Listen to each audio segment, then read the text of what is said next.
मोहन के घर में सब कुछ बहुत अच्छा चल रहा था। उनकी बेटी सोनी अपने भाई अमित की शादी के लिए बहुत खुश थी। सोनी को अपनी नई भाभी प्रिया के आने का बेसब्री से इंतजार था। वो सोचती थी कि अब वो और प्रिया साथ में मार्केट जाएंगी, शॉपिंग करेंगी और मस्ती करेंगी। लेकिन सोनी की दोस्त नेहा उसे भड़काने की कोशिश करती है। क्या बात है, आजकल तुम बहुत ज़्यादा खुश हो? तुम्हें मालूम तो है मेरे भाई की शादी होने वाली है और मेरी भाभी आएगी। हाँ तो इसमें क्या है, वो तो सभी की भाभियाँ आती है, तेरी भाभी कौन सी स्पेशल है? निया तुम देखना, प्रिया भाभी के आने के बाद ना भाभी और मैं कितनी मस्ती करेंगे, रोज़ घूमने जाएंगे। एक भाभी ही तो होती है जिससे ननद अपने मन की बात कर पाती है। सोनी इतना खुश मत हो यार, अभी तुझे पता नहीं, अक्सर शादी के बाद भाई लोग बदल जाते हैं। क्या पता भाभी कैसी होगी, क्या पता तेरे भाई को तेरे ही खिलाफ कर दे।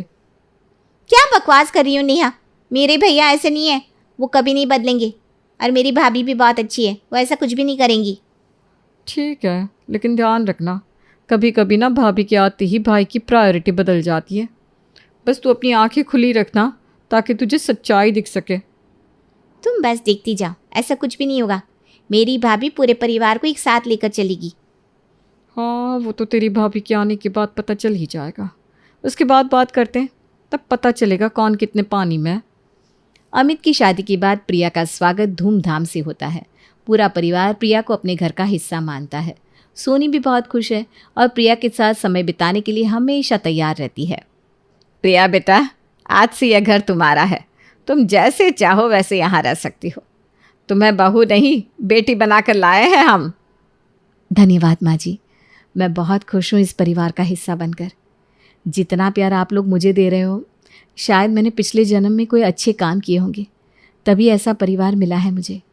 ऐसा कुछ नहीं है, तुम हो ही इतनी प्यारी बिटिया। भाभी अब हम कल मार्केट चलेंगे, मुझे ना तुम्हें बहुत सारी चीज़ें दिखानी है। बिल्कुल सोनी, मैं ज़रूर चलूँगी।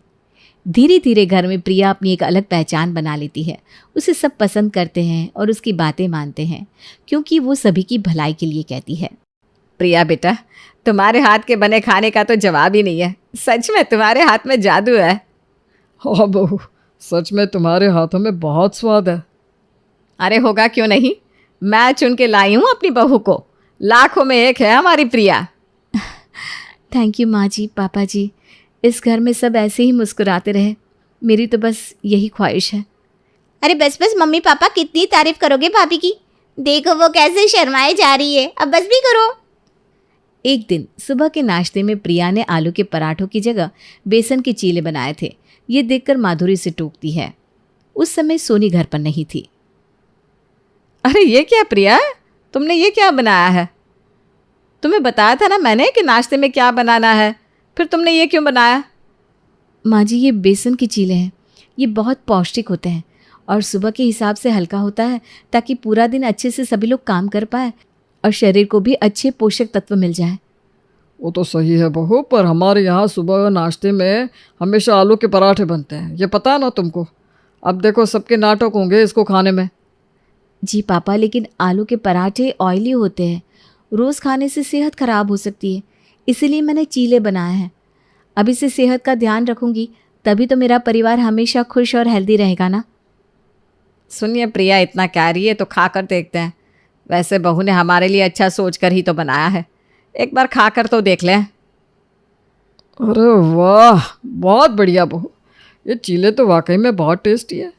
तुम तो सच में अन्नपूर्णा हो, जो भी बनाती हो उसमें स्वाद आ जाता है बहू। सच में प्रिया, ये तो बहुत स्वादिष्ट है। अब से तुम रोज़ नाश्ते में यही बनाना।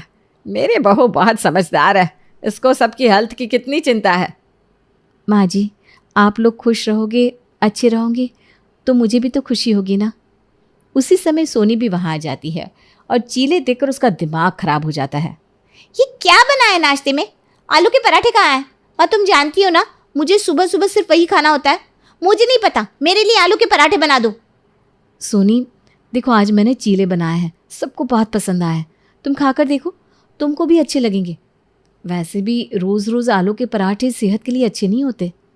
मुझे नहीं खाने कोई चीले विले, मैं आलू के पराठे ही खाऊंगी। मुझे आलू के पराठे बना कर दो, वरना मैं कुछ नहीं खाऊंगी। सोनी, समझ में नहीं आता तुम्हें? बहू कह रही है ना कि ये अच्छे है तो यही खाओ। हाँ सोनी, चीले खा कर तो देखो, सच में अच्छे बना है। तुम आलू के पराठे भूल जाओगी। मैं भूखी रह लूंगी पर ये नहीं खाऊंगी। सोनी अब प्रिया से नाराज हो जाती है। लेकिन कुछ दिन बाद अमित, प्रिया और सोनी एक साथ मार्केट जाते हैं। वहाँ सोनी को थोड़ा अच्छा लगता है। भैया, मैंने मम्मी के लिए एक साड़ी लेने का सोचा है। काफ़ी वक्त से मम्मी के लिए कुछ नहीं लिया ना।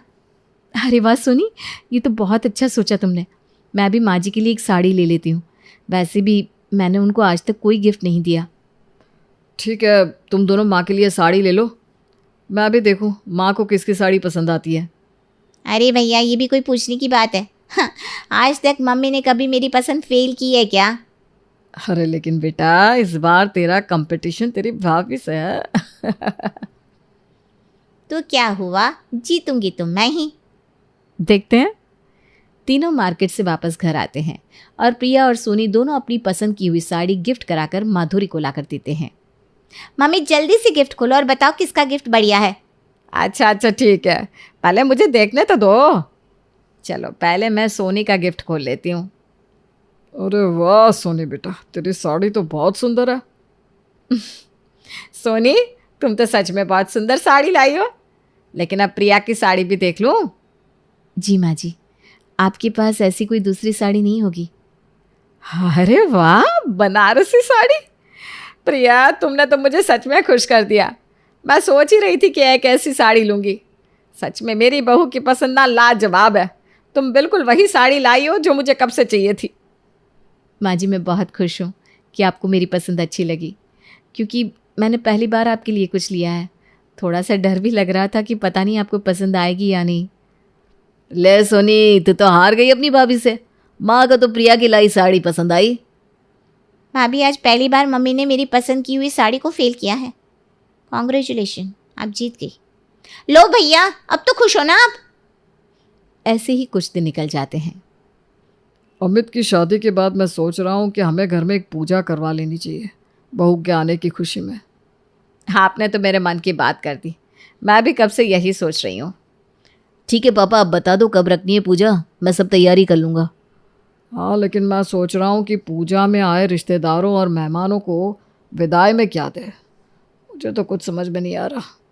तुम लोग ही सोच कर बता दो क्या देना चाहिए। पापा, प्रसाद दे देंगे, पूजा में तो वही दिया जाता है ना। अरे वो तो देंगे ही, उसके अलावा भी कुछ देना चाहिए। हमारी बहू के आने पर हम पूजा करवा रहे हैं तो रिश्तेदारों और मेहमानों को कुछ स्पेशल तो देना ही चाहिए। पापा, पंचरंगी मिठाई का एक एक डिब्बा दे दे सबको, सभी लोग खुश हो जाएंगे। अरे नहीं, पंचरंगी मिठाई अजीब लगेगा। मुझे लगता है प्रसाद के साथ फल दे देना चाहिए। हाँ, ये भी सही है। बहू, तुम क्या सोच रही हो? तुम भी बोलो कुछ। अरे पापा, भाभी को ये सब थोड़ी ना पता होगा। मम्मी ने जो बताया वही ठीक लग रहा है, वही करते हैं। पापा जी, मुझे लगता है प्रसाद और पंचामृत के साथ सभी मेहमानों और रिश्तेदारों को एक एक लड्डू का डिब्बा दे देना चाहिए। वाह बहू, मान गए तुम्हारे दिमाग को। बहुत सही सलाह दी है। इससे सबको एक समान चीज़ें मिलेंगी और सबके घर मिठाई भी पहुंच जाएगी। सच में मैं बहुत खुश नसीब हूँ कि मुझे तेरे जैसी सर्वगुण संपन्न बहू मिली। देख सोनी, सीख कुछ अपनी भाभी से। हाँ, अब तो आप सभी को भाभी की हर बात सही लगती है। न जाने भाभी ने सब पर ऐसा कौन सा जादू कर दिया है जो सब भाभी के हाँ में हाँ मिला देते हैं। मेरे अपने परिवार वाले अब मेरी बात अनसुनी कर देते हैं, जैसे मेरी कोई इज्जत ही नहीं है इस घर में। सोनी को लगता है कि अब उसकी कोई इज्जत नहीं करता। वो अपनी भाभी से नाराज़ रहने लगती है और इसी बीच में वो नेहा से मिलने जाती है। यार नेहा, तूने सच्ची कहा था। अब मुझे लगता है सच में मेरा भाई बदल गया है, वो मेरी कोई बात ही नहीं सुनता। मैंने कहा था ना तुझे, ये भाभियाँ होती ही ऐसी है। थोड़ा सा मौका मिले तो परिवार में सबको अपने साइड कर लेती है। हाँ यार, अब घर में किसी को मेरी ना कोई बात पसंद आती है ना मैं खुद। क्या करूँ? भाभी के आने से पहले घर में सब मेरी बात माना करते थे, लेकिन अब कोई नहीं सुनता मेरी। सोनी, तू हार मत मान। अब तू अपनी भाभी की वैल्यू सबके सामने गिरा दे, ताकि हर कोई बस तुझे समझे, तेरी बात माने। समझी पागल? सही कहा तूने नेहा। अगर मुझे घर में अपनी वैल्यू वापस लानी है तो मुझे भाभी की वैल्यू कम करनी होगी। देख तू अब मैं क्या करती हूँ। भाभी को दिखाने का वक्त आ गया कि ये मेरा मायका है। सोनी अपनी योजना के अनुसार अपने भाई और भाभी के बीच लड़ाई करवाने की कोशिश करती है। वो किचन में जाकर प्रिया से कहती है, भाभी मम्मी ने मुझसे कहा है कि आपसे किचन का थोड़ा काम सीख लूँ। आप क्या कर रही है यहाँ पर? कुछ नहीं, मैं तो ब्रेड पकौड़े बना रही थी। मुझे भाभी और भैया की लड़ाई करवानी है तो कुछ अलग करना होगा। क्या करूँ? हाँ, मैं भाभी से ये काम ले लेती हूँ, उसके बाद आएगा मज़ा। क्या सोच रही हो सोनी? कुछ नहीं भाभी, आप छत से कपड़े ले आइए, बारिश आने वाली है शायद, तब तक ये पकोड़े मैं तल लूँगी। ठीक है सोनी, लेकिन संभल कर करना। हाँ ओके भाभी। अब किचन में काम करते हुए सोनी अपना हाथ जलाने का नाटक करती है। बचाओ बचाओ भैया! अरे तुम यहाँ क्या कर रही हो? प्रिया कहाँ है? भैया देखो मेरा हाथ जल गया। प्रिया भाभी ने ध्यान ही नहीं दिया, वो तो छत पर गई है हवा खाने। कह रही थी बहुत गर्मी लग रही है। प्रिया, प्रिया! हाँ जी, क्या हुआ? क्या हुआ? तुमने ध्यान क्यों नहीं दिया? सोनी का हाथ जल गया, तुम्हें पता भी है? पर मैं तो आज से सोनी किचन का कोई काम नहीं करेगी, समझी तुम? जी समझ गई, मुझसे गलती हो गई, सॉरी। सोनी लड़ाई करवा कर बहुत खुश होती है। अब वो अपने पापा और भाभी के बीच भी दरार डालने की कोशिश करती है।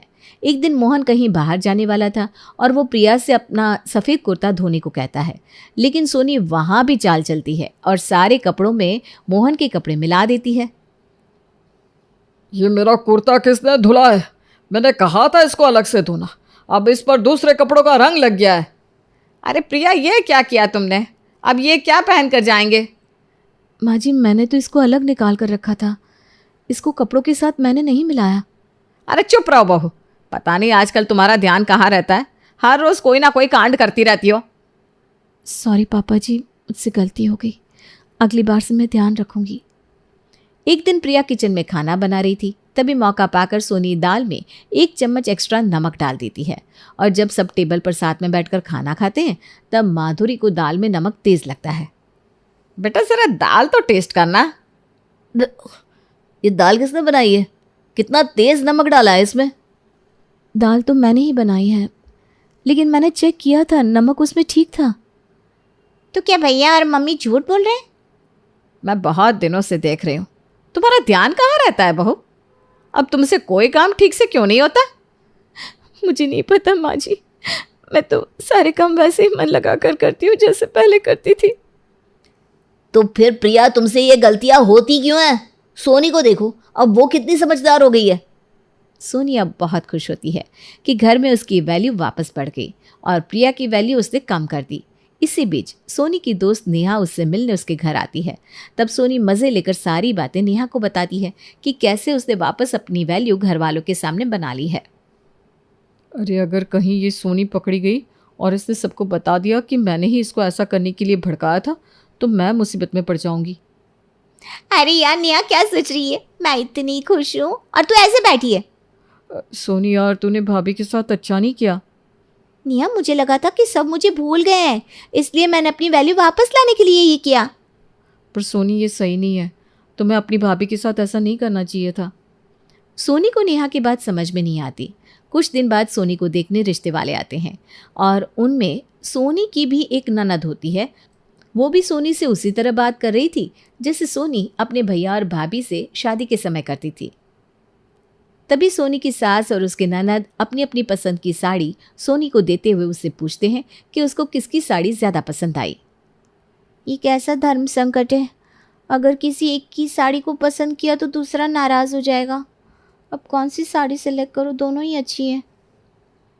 सोनी कह दो दोनों साड़ियाँ बहुत सुंदर हैं और तुम दोनों साड़ियाँ किसी खास मौके पर ही पहनोगी। सोनी को कुछ समझ में नहीं आता और वो अपनी भाभी की कही बात अपनी सास से कहती है, जिससे उसकी सास इतनी खुश हो जाती है कि शादी का रिश्ता पक्का कर देती है और वो दोनों साड़ियाँ भी सोनी को दे देती है। तब सोनी को एहसास होता है कि उसने अपनी भाभी के साथ बहुत गलत किया और प्रिया ने अगर आज उसकी मदद ना की होती तो उसका रिश्ता टूट सकता था। भैया मैंने आप सब लोगों से एक बात छुपाई है। कौन सी बात सोनी बेटा? मम्मी पिछले दिनों जो कुछ भी हुआ उसमें भाभी की कोई गलती नहीं थी। वो सब मैंने जानबूझकर किया था क्योंकि मुझे ऐसा लगता था कि आप सबकी नज़रों में भाभी के आने के बाद मेरी वैल्यू खत्म हो गई है। सोनी ऐसा नहीं है, मैंने हमेशा तुमको अपनी छोटी बहन माना है और तुम्हारी जगह इस घर में कोई नहीं ले सकता, मैं भी नहीं। सोनी, ये तुमने बहुत गलत किया अपनी भाभी के साथ। अभी इसी वक्त उससे माफ़ी मांगो। भाभी मुझे माफ़ कर दो, मैंने बहुत गलत किया। अरे कोई बात नहीं सोनी, हम सब एक परिवार है और परिवार में उतार चढ़ाव तो आते रहते हैं। भाभी अब मैं समझ गई हूँ, हम एक दूसरे का साथ देना चाहिए, ना कि लड़ना चाहिए। हाँ सोनी, अब हम सब मिलकर रहेंगे और एक दूसरे का साथ देंगे। इस तरह से घर में फिर से खुशियाँ लौट आती है। सब मिलजुल कर रहते हैं और एक दूसरे का सम्मान करते हैं। सोनी और प्रिया अब सगी बहनों की तरह मिलकर रहने लगती है और घर में फिर से शांति और प्रेम का माहौल बन जाता है। और कुछ समय बाद खूब धूमधाम से सोनी की शादी हो जाती है। रितिका कहाँ हो तुम? मेरी कॉफ़ी और ब्रेड कहाँ है? मुझे ऑफिस के लिए देरी हो रही है। रितिका। कपिल बेटा, उस कल मुही को ढूंढ कर कोई फायदा नहीं, वो घर पर है ही नहीं। क्या मतलब? अरे चली गई है महारानी फिर से अपने मायके। उसकी माँ की तबीयत खराब हो गई है, उसके मायके वालों की तबीयत और उनके पैसों की तंगी। ये रोना तो जीवन भर कभी खत्म ही नहीं होने वाला। तांग आ गई हूँ मैं तो। बेटी धर्म से बहू का धर्म निभाना छोड़कर ये तितली बनकर कभी इस फूल तो कभी उस फूल पे यही करती रहती है। रितिका की शादी कपिल से हुई होती है। ससुराल में सास राजलक्ष्मी, ससुर अनुपम होते हैं। रितिका एक बहू होने के साथ साथ एक बिजनेस वुमेन भी होती है और वो शहर की एक अच्छी कंपनी में काम करती। रितिका के मायके में उसकी माँ गीतांजलि, पापा ब्रिजेश, छोटा भाई अश्विन जो कॉलेज में पढ़ रहा होता है और दादी सुहासिनी होते हैं। रितिका के मायके वाले आर्थिक रूप से तंगी में रहते हैं, इसलिए जब भी ज़रूरत हो तो वो वहाँ जाकर कुछ दिन रह लेती या उन्हें पैसे दे देती। रितिका बिटिया, मैं अभी ठीक हूँ, तू जा। राज लक्ष्मी जी वहाँ अकेली होंगी, अनुपम जी और दामाद जी भी अकेले होंगे। तेरे ससुराल में तेरा होना बहुत ज़रूरी है, जा तू। ओके माँ, डॉक्टर ने कहा है कि आपकी तबीयत अभी एकदम ऑल राइट है, इसलिए मैं उनकी बात मानकर जा रही हूँ, वरना मैं यहीं रुक जाती कुछ और दिन। रितिका बिटिया, तेरी शादी होने के बाद भी जिस तरह तू अपने मायके और ससुराल को एक साथ मैनेज करती है वो वाकई में काबिल तारीफ है। एक लड़की होकर भी घर गृहस्थी, कामकाज, मायका, ससुराल, इतनी सारी जिम्मेदारियों की गठरी अपने कंधों पर लेकर चलना बहुत मुश्किल है बेटा। अब आखिर पोती किसकी है? सुहासिनी चौबे की है। हाँ। रितिका अपने मायके से ससुराल चली जाती है। तभी गुस्से में तपती हुई राजलक्ष्मी रितिका पर चिल्ला पड़ती है। ओ महारानी, ये कोई होटल, गार्डन या मेला नहीं है जो जब चाहे मुंह उठा के निकल लिए और जब चाहे मुंह उठा के लौट आए। अपना मायके जाना और मायके वालों से चुंबक की तरह चिपके रहना काम कर। अब तो तुझे किसी एक को ही चुनना होगा, मायका या ससुराल, वरना तुझे हमेशा हमेशा के लिए ही मायके पार्सल कर दूंगी। रितिका राजलक्ष्मी की बातों को नज़रअंदाज कर देती है। कपिल उसे कुछ नहीं कहता और वो उस पर हमेशा भरोसा करता। एक रोज़ रितिका का छोटा भाई अश्विन उसके ससुराल में आता है और रितिका उसे कुछ पैसे देती है। ये ले अश्विन, जा अब जल्दी से अपने कॉलेज की फ़ीस भर दे और खूब मन लगाकर पढ़ना और अच्छे नंबर से पास होना। रितिका दीदी, सच में भगवान आप जैसी बहन सबको दे। बस अपना आशीर्वाद मुझ पर यूं ही बनाए रखिए और दुआ कीजिए कि मैं भी आपकी तरह सक्सेसफुल, टैलेंटेड और मल्टीटास्किंग बनूं। राजलक्ष्मी रितिका और अश्विन की बातें सुन लेती है और रितिका को अश्विन को पैसे हुए भी देख लेती है। वो गुस्से से तिल मिला जाती है। अश्विन के जाने के बाद वो रितिका को खूब सुनाती है। क्यों रे नास पीटी, बड़ा पैसों का पेड़ उगा है क्या तेरे आंगन में है, जो इतने पैसे उड़ाती रहती है अपने मायके वालों पर। माना कि तू एक आत्मनिर्भर नारी है, लेकिन इसका मतलब ये तो नहीं ना कि तू अपनी जिम्मेदारियों को भूल जाए। तू इस घर की बहू है और मेरे बेटे की बीवी। अब तू अपने मायके से पराई हो चुकी है, वहाँ पैसे देना बंद कर दे और ज़रा अपने और कपिल के भविष्य की तरफ ध्यान दे। आने वाले कल में तुम दोनों का बच्चा होगा, उसकी परवरिश, उसका खर्चा, उसका भविष्य, वो सब भी तो देखना है ना। ये नोट पे नोट खर्च करती रही अपने मायके वालों पर तो खुद ही अपनी गृहस्थी को आग लगा देगी, समझी? बिना कुछ कहे रितिका चुपचाप सब कुछ सुन लेती है और राजलक्ष्मी कपिल को भी भड़काती है। क्यों? अरे हैरान मत हो बेटा, ये तो तेरी बीवी की बहुत मामूली शिकायत है। ऐसे तो उसने न जाने कितनी बार नोटों की गड्डी भर भर के अपने मायके वालों को बांटी है। अब से तो हमें उसकी कमाई का भी हिसाब रखना होगा। हाँ माँ, अब सही कह रही हो। एक बार दिया, 2 बार दिया, 3 बार दिया, समझ में आता है, लेकिन लगातार अपने घर वालों को पैसे पहुंचाते रहना, ये तो सही नहीं है।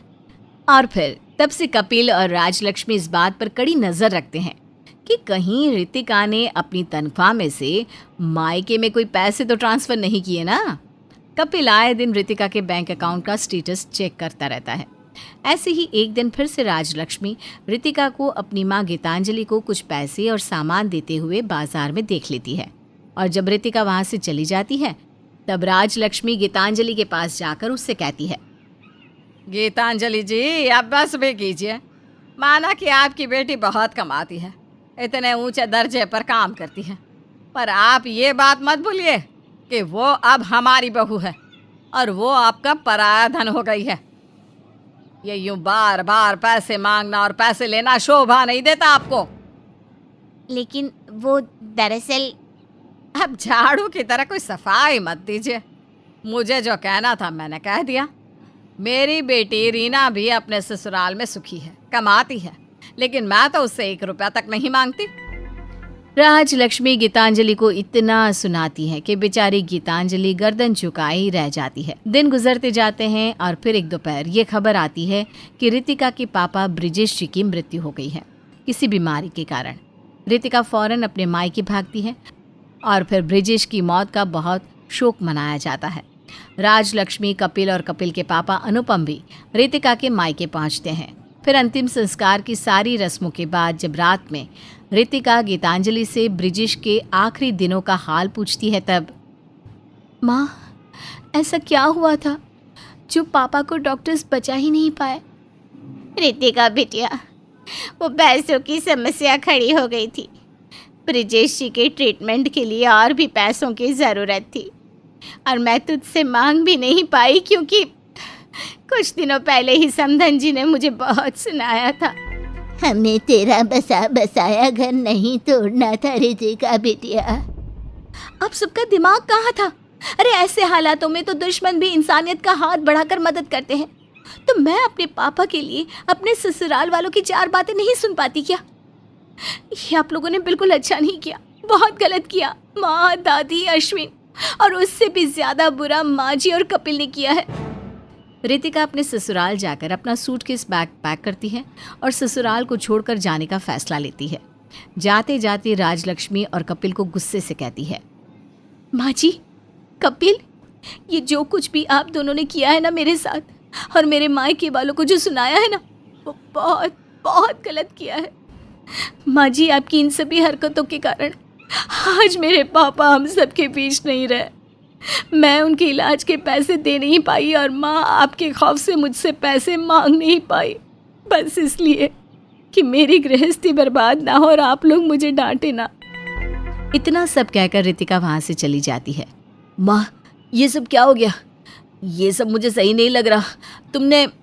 अरे मेरे नादान परिंदे, इतने दिमाग के घोड़े मत दौड़ा, वो अपने आप वापस चली आएगी, देखना तू। रितिका अपने मायके रहने लगती है और फिर कुछ दिनों बाद अचानक से कपिल की तबीयत बहुत बिगड़ जाती है और तब राजलक्ष्मी और अनुपम बहुत घबरा जाते हैं। डॉक्टर आते हैं और चेकअप करके कहते हैं कि कपिल को टाइफाइड हो गया है, लेकिन तभी उसे हॉस्पिटल ले जाने के लिए अनुपम और राजलक्ष्मी के पास पैसे कम पड़ जाते हैं। कपिल की सैलरी भी नहीं आई अब तक, मेरे पास भी ज़्यादा पैसे नहीं बचे। अब हम क्या करेंगे राजलक्ष्मी? वही तो, अभी हाल ही में कपिल ने सारे EMI चुकाए हैं और राशन और बिजली का बिल भरा है। घर पर पैसों की कमी पड़ जाती है और जब राजलक्ष्मी अपनी बेटी रीना से पैसे मांगती है तो, माँ, मैं पैसों की हेल्प नहीं कर पाऊंगी, मेरे ससुराल वाले मना कर रहे हैं। ठीक है बेटिया। अनुपम और राजलक्ष्मी बहुत चिंताग्रस्त हो जाते हैं। तभी अचानक से वहाँ पर रितिका आ जाती है और वो पैसों की मदद कर अपने पति को हॉस्पिटल ले जाती है, उसका इलाज करवाती है। कुछ दिनों बाद जब कपिल ठीक हो जाता है तब हॉस्पिटल में, मुझे माफ़ कर दे रितिका बहू, मैं गलत थी। तुझे हमेशा से ही अपने मायके वालों से दूर रखा मैंने, लेकिन मुझे अपनी गलती का एहसास तब हुआ जब मेरी अपनी बेटी के ससुराल वालों ने उसे हमारी मदद करने से इनकार कर दिया। समधी जी की मौत की जिम्मेदार मैं हूँ। मैं बहुत बुरी हूँ, बहुत पापी हूँ। तू घर चल बेटा, मुझे तेरी याद सताती है। बस माँ जी बस, आपको अपनी गलती का एहसास हो गया, यही बहुत है मेरे लिए। बस एक बात इस समाज को समझनी चाहिए कि जब एक लड़का शादी के बाद भी अपना मायका और ससुराल संभाल सकता है, तब एक लड़की भी अपना मायका और ससुराल क्यों नहीं संभाल सकती? वो बिल्कुल संभाल सकती है। लड़का और लड़की दोनों बराबर हैं। अगर लड़की ससुराल से मायके में पैसे दे तो इससे ना तो ससुराल वालों को कोई प्रॉब्लम होनी चाहिए और ना ही इस समाज को। राज, लक्ष्मी और कपिल रितिका से माफ़ी मांगते हैं और फिर रितिका फिर से अपने ससुराल में लौट आती है।